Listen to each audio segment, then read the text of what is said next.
With me, Arizona Congressman Andy Biggs. He's a member of the House Freedom Caucus. His vote on this new bill is no, which was like what he would have voted before. Tell me, why don't you like the MacArthur amendment? Well, I think it does a few things. Number one, if you have to get a waiver for something, that means you haven't repealed Obamacare because you're getting a waiver from Obamacare. Number two, that waiver is conditional. It's not an absolute. So states are going to be coming hand in hand to the federal government again. And then you have this nebulous idea of what happens still with these three phases that we're trying to get through here on a short-term bill. It's a 10-year bill because it's a reconciliation bill. So in my opinion, you really haven't brought costs down as we begin to look at it. If you want to do that, there are other mechanisms to bring costs down that I think we should more seriously consider. But if you're not going to repeal it, you really need to be making strides towards bringing premiums down as quickly as possible. First of all, thank you, Congressman. You're the first guest to ever bring a choir to our show, so much appreciate it. You're first. Yeah, all right.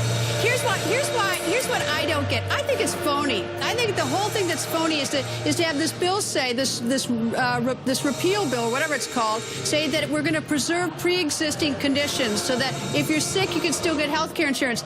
Yet they're going to let states change the prices so they could, let's say that I'm sick, they could charge me a huge premium so I can't even buy insurance because they don't have to charge me what they charge everybody else. So it's phony to say that it covers pre-existing. At least I think so.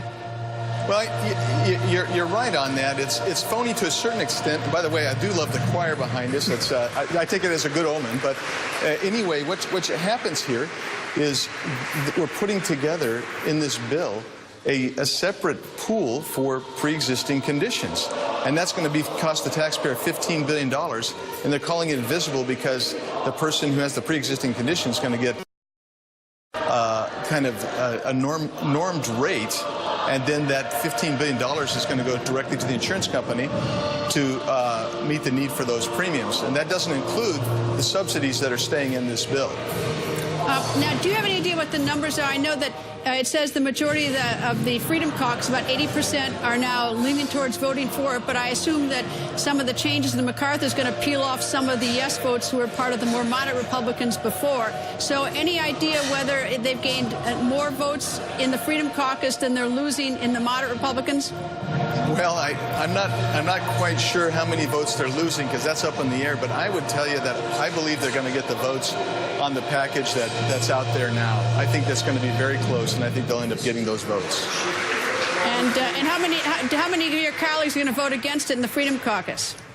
Not too many. Not too many. And I think there's two or three of us that have discussed voting no, and then there's some that are kind of up in the air and are still studying. But I would say the most, by far, the vast majority of the Freedom Caucus is supporting the bill.